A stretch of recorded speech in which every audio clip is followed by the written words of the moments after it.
ಕಲಾ ಸರಸ್ವತಿ ಅನ್ನೋದು ಎಲ್ರಿಗೂ ಒಲಿಯುವಂಥದ್ದಲ್ಲ. ಅಂಥದ್ರಲ್ಲಿ ಕನ್ನಡ ಚಿತ್ರರಂಗದಲ್ಲಿ 3000ಕ್ಕೂ ಅಧಿಕ ಹಾಡುಗಳು ಅಂತಂದ್ರೆ ಒಂದ್ಸಲ ನಾವು ನೆನಪಿಸ್ಕೊಳ್ಳೋದಕ್ಕೂ ಅಸಾಧ್ಯ ಅನ್ಸುತ್ತೆ. ಯಾರು ಇನ್ಸ್ಪಿರೇಷನ್ ನಿಮ್ಗೆ ಅಂತ?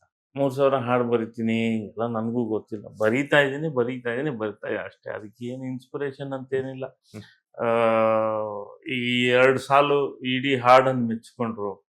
ಆ ಮೆಚ್ಕೊಂಡಿದ್ದೇ ನನಗೊಂದು ಇನ್ಸ್ಪಿರೇಷನ್ನು.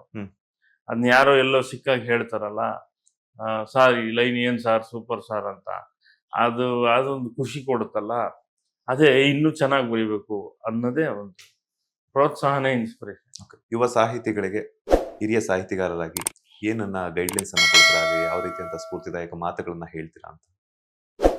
ಕುವೆಂಪು ಅವರ ಭಾಷೆಯಲ್ಲಿ ಕೀರ್ತಿ ಶನಿ ಅಂತ ಹೇಳ್ತಾರೆ. ಆ ಕೀರ್ತಿ ಶನಿಯನ್ನ ಕರ್ಕೋಬೇಡಿ, ಅದ್ರ ಪಾಡಿಗೆ ಅದು ಬರುತ್ತೆ ಹೋಗುತ್ತೆ, ಅದು ಎಲ್ಲಿ ಬೇಕು ಅಲ್ಲಿ ಕುತ್ಕೊಳ್ಳುತ್ತೆ ಇರುತ್ತೆ. ನೀವು ಅದರ ಹಿಂದೆ ಹೋಗಬೇಡಿ.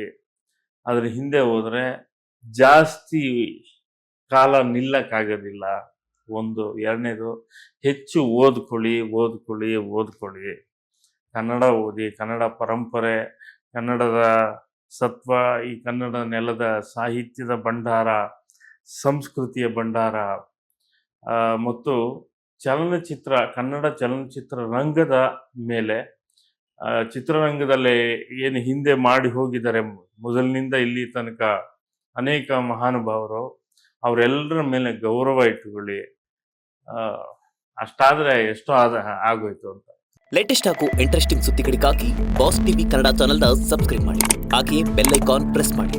ಇದರ ಜೊತೆಗೆ ಫೇಸ್ಬುಕ್, ಇನ್ಸ್ಟಾಗ್ರಾಮ್, ಎಕ್ಸ್ನಲ್ಲೂ ಮಿಸ್ ಮಾಡದೆ ಫಾಲೋ ಮಾಡಿ.